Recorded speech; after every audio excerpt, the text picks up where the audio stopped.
Hello बच्चों, जय main 2022 का क्वेश्चन है ये 25 जून सेकेंड शिफ्ट का।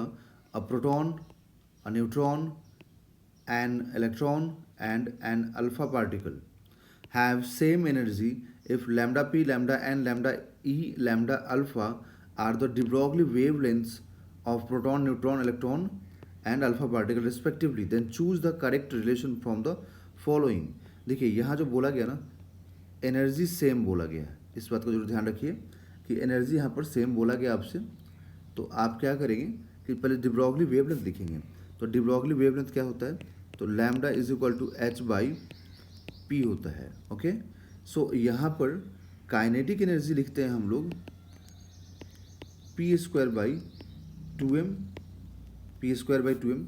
तो यहाँ से हम लोग देखिए क्या करेंगे कि P लिखेंगे रूट ओवर टू एम के, क्योंकि ये रिलेशन आप वर्क एनर्जी पावर में पढ़े होंगे, ठीक है।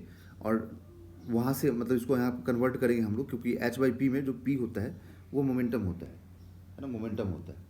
तो यहाँ से आप क्या लिखेंगे, देखिए lambda is equal to H upon two M K, ठीक।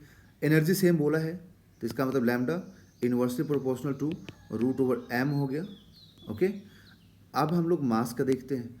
तो देखिए मास ऑफ अल्फ़ा जो होता है बच्चों, ये 4 times of mass of proton होता है, ठीक। तो सबसे ज़्यादा अगर मास की बात करें हम लोग, तो सबसे ज़्यादा अल्फ़ा का होता है, फिर न्यूट्रॉन का मास होता है, उसके बाद फिर प्रोटॉन होता है, फिर यहाँ पर इलेक्ट्रॉन होता है। सबसे कम इलेक्ट्रॉन का होता है और सबसे ज़्यादा अल्फ़ा का होता है, उसके बाद न्यूट्रॉन, फिर प्रोटॉन। तो देखिए जिसका यहाँ पर देखेंगे आप, तो जिसका मास ज़्यादा होगा ना उसका वेवलेंथ कम होना चाहिए, क्योंकि ये रेसिप्रोकल में है, रेसिप्रोकल में है ना। तो हम क्या बोलेंगे कि जिसका यहाँ पर मास ज़्यादा उसका वेवलेंथ कम।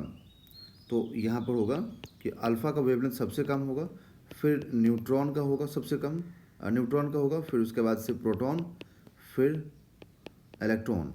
इसका मतलब सबसे ज़्यादा वेवलेंथ किसका होगा, इलेक्ट्रॉन का, क्योंकि सबसे कम मास इसी का है, ठीक है। तो ऑर्डर आएगा यहाँ पर lambda E greater than lambda P greater than lambda N greater than lambda alpha. That is option number B is the right answer.